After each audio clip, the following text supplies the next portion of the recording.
This is Alex T from Livemusic FM. I'm here with the brilliant Emmy The Great. How are you? I'm fine, thank you. How are you? I'm all right, thanks. I'm pretty well. Now, you've just recently, on June the 13th, I think it was, released your second album, Virtue. And how's that been going so far? I have no idea. I really haven't stopped, so I don't know. I only looked at my calendar today to realise it's not even next year yet. Yeah, I think it's gone well, I think. And there's been a different sort of approach to this album. Am I right in thinking that the last one you could call lo-fi and the new one hi-fi? You've got to sort of new producer in. I don't know. I don't think it is hi-fi.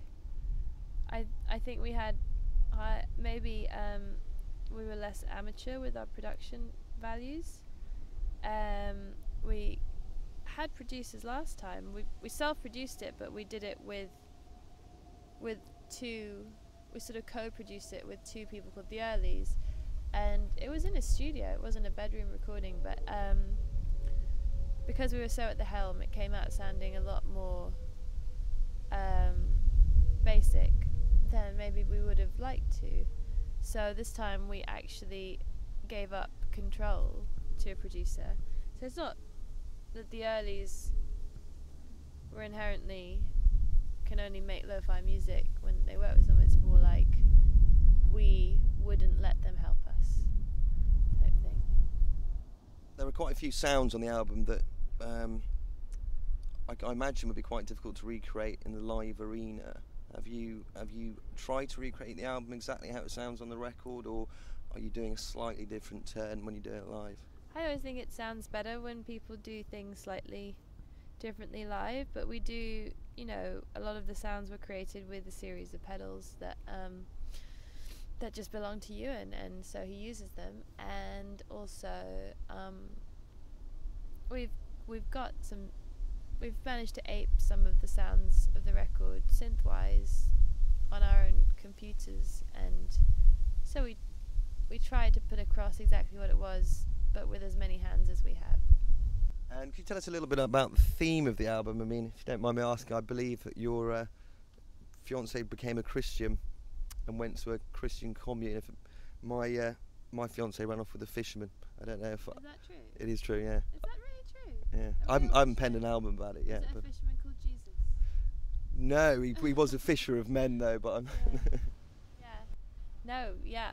I was halfway through writing the album when a catastrophe happened in my personal life, and it kind of was so weird because the themes of the album that I'd started off with they actually fit in with what happened.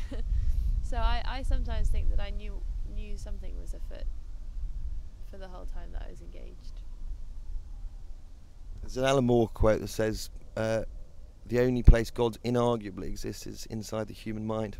Do you think that could possibly alleviate some of your pain? I'm sort of over it. I did a lot of exploring over what is God, and I didn't come to any massive conclusions, but that is because my conclusion was that we can't come to any massive conclusions. So I guess I agree with what he says. I saw that you, in one interview, I can't remember who it was with, you said that your idea of beauty expands the older you get. Yeah. Does that fit in with the idea of God? Or? Oh, that's a really... Do they know it's early in the morning? Or is this going to go out at night and it sounds like we've had time to think? I guess so. Yeah, I think so. But you would expect...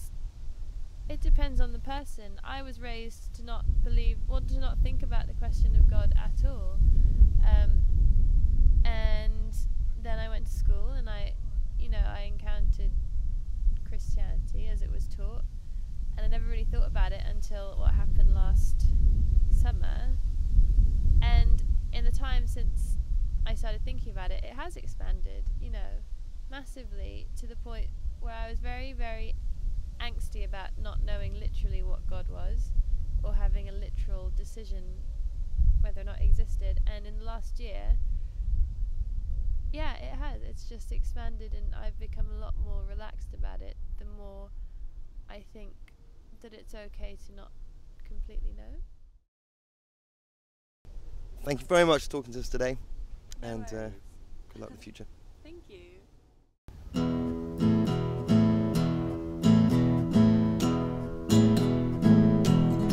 There is a radiance, usually afforded to a source of light, vomiting gradients, beaming all around you as you walk tonight. Oh, tell me, Iris, what if the sight of you could take my eyes?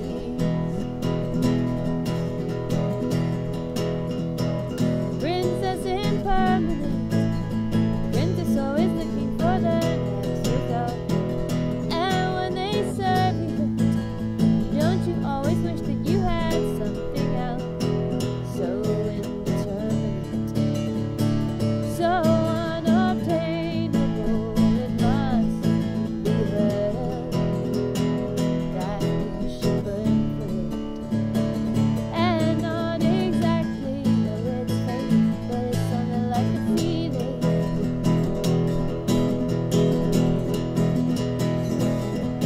And oh, when you're hoping to